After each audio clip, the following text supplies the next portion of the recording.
Hello guys, আসসালামু আলাইকুম। কৈডাঙ্গি blog চ্যানেলের পক্ষ থেকে জানাই আন্তরিক শুভেচ্ছা অভিনন্দন। আজকে আবারও নতুন আরেকটি ভিডিও নিয়ে আপনাদের সামনে চলে আসলাম। আজকের ভিডিওতে দেখাতে চলেছি আপনাদের আমি পাবনা জেলা আটঘরিয়া থানা মাছপাড়া ইউনিয়ন অন্তর্গত কৈডাঙ্গি কচুয়ারামপুর মিলিত একটি গ্রাম, যেখানে রয়েছে আসলে এই রাস্তার যে কতটা যে অবহেলিত একটি রাস্তা রয়েছে, আসলে সেই রাস্তাটাই আপনাদের ভিডিওতে শেয়ার করব। চলুন দেরি না করে আমরা সেই ভিডিওর চিত্রটা আপনাদের সামনে তুলে ধরি।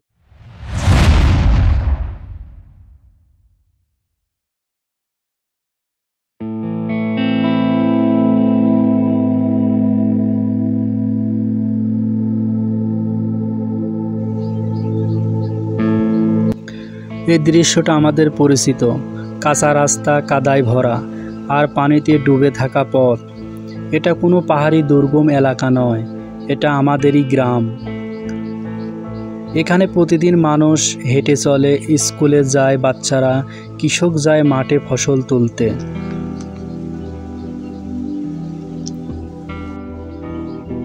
কিন্তু এই বর্ষার সেই চলার পথটাই যেন হয়ে গেছে এক বড় যন্ত্রণা।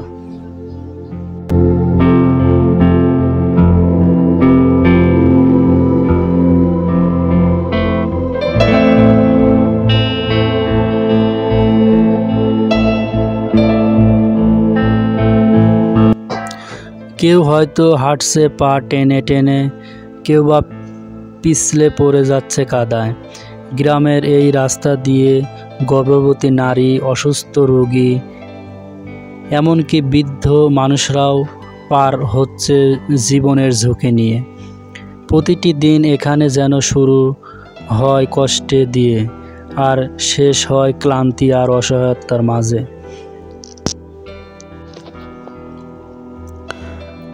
গ্রামের রাস্তার দিকে তাকালে নিজেকে খুবই ছোট মনে হয়। চারিদিকে শুধু আধুনিকতার ছোঁয়া আর উন্নয়নের ছোঁয়া লাগলেও আজও উন্নয়নের কোনো ছোঁয়া লাগেনি এই অঞ্চলে, এই গ্রামের কোনো রাস্তাতে।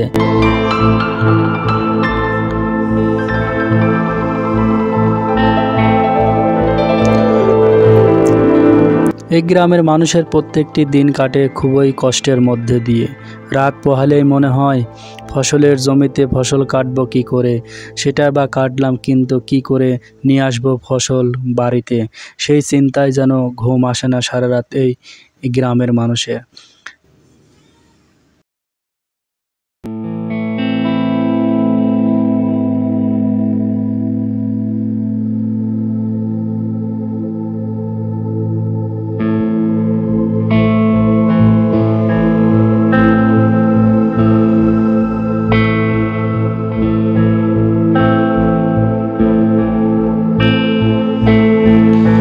স্কুলে যেতে গিয়ে ছোট ছোট শিশুরা কাদায় পড়ে যাচ্ছে, তাদের পায়ে নেই জুতো, শরীরের নেই সূক্ষ্ম কাপড়।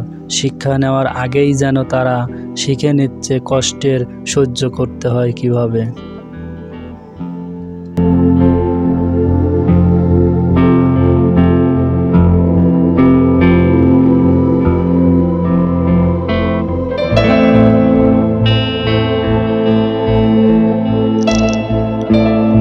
এখানকার কৃষকেরা অনেক কষ্ট করে ফসল ফলান, কিন্তু রাস্তার এই অবস্থার কারণে মাঠে থেকে ফসল তুলতেই পারছে না ঠিক মতন।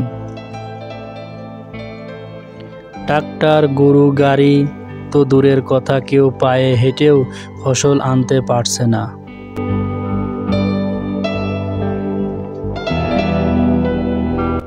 সময় মতো ফসল ঘরে তুলতে না পারলেও ক্ষতির মুখে পড়তে হয় পুরো পরিবার।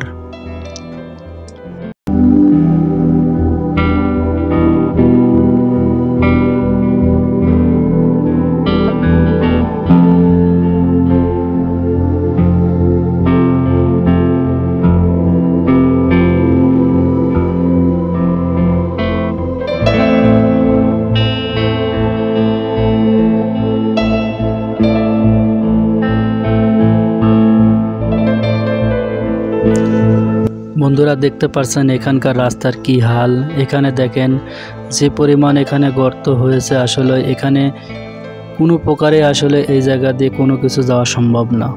এরকম বেহাল অবস্থা কিন্তু এই রাস্তার মধ্যে অবস্থান করছে।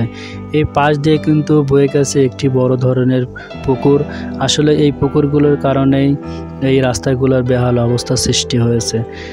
কিছুদিন ধরে এই পুকুরগুলো কিন্তু তৈরি হয়েছে পানি জলাবদ্ধতার কারণে, পানি নামতে না পারার কারণেই কিন্তু এই রাস্তাগুলোর আজকের এই পরিণতি আসলে হয়েছে। দেখতে পাচ্ছেন দর্শক, প্রায় 3 কিলোমিটার রাস্তা কিন্তু অবস্থিত একই পরিমাণ। এই পুরা রাস্তাতেই এরকম বেহাল অবস্থায় রয়েছে, যা এই এলাকার মানুষের জীবনকে একটি দুর্ময় অতিষ্ঠ করে তুলেছে এই রাস্তা।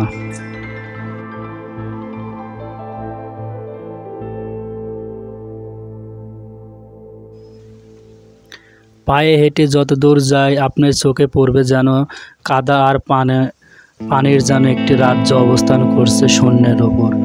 এ দৃশ্য আসলে আপনার চোখে পড়লে আপনার মনে হবে এটা কোন রাজ্য, না কাদা না পানির একটি রাজ্যে বসবাস করছে এলাকার মানুষ।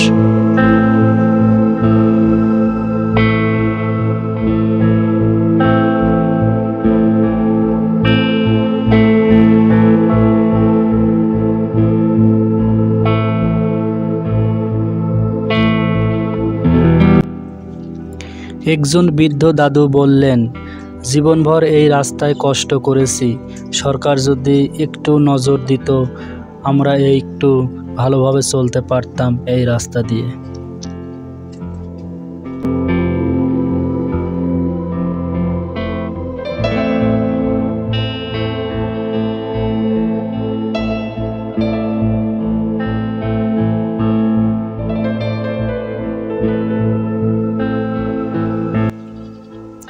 এই কাদা ভরা রাস্তাটার মধ্যেই আটকে আছে শত শত মানুষের স্বপ্ন, চাওয়া পাওয়া আর জীবনের লড়াই। আমরা চাই না আর কেউ এই রাস্তার পড়ে গিয়ে আহত হোক। আমরা চাই না একটু ভালো রাস্তা, একটু শান্তির পথ।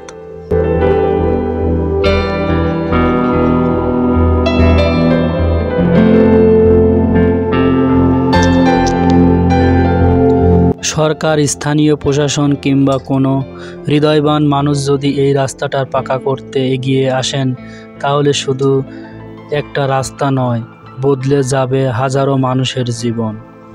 আমরা আশীর্বাদ করি একদিন আমাদের এই কাঁচা রাস্তা পাকা হবে আর মানুষ হাঁটবে হাসি মুখে, কাদা ভরবে না পায়ে।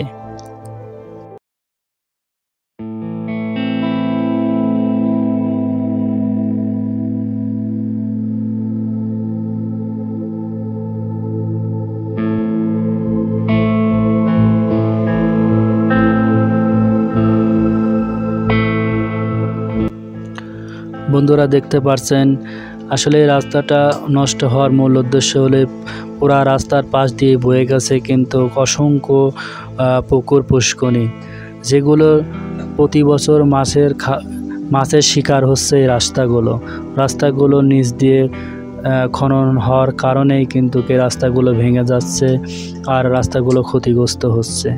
এর জন্য দায়ী কে?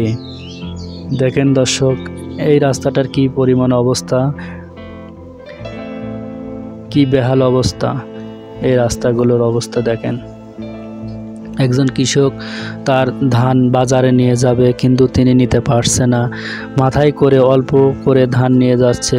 কতক্ষণ বা নিবে, কতক্ষণই বা এই কষ্ট করবে, সেই জানে কৃষক তার কষ্টের কথা।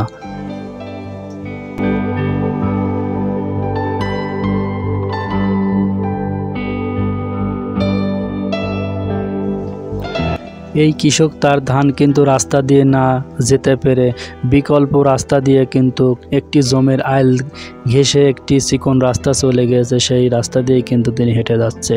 আর এখানকার কৃষকেরা যারা আছেন দেখেন, এই উঁচু জমিতে তাদের ফসল কিন্তু এখানে উঠাইছে, এখানেই কিন্তু তারা নাড়াচাড়া করছে, কারণ অন্য কোনো জায়গা নেই, যার কারণে কিন্তু অন্যের জায়গাতে তারা এই ফসলগুলো শুকানো হচ্ছে। দেখতে পাচ্ছেন দর্শক এখানকার এই বিকল্প পথ।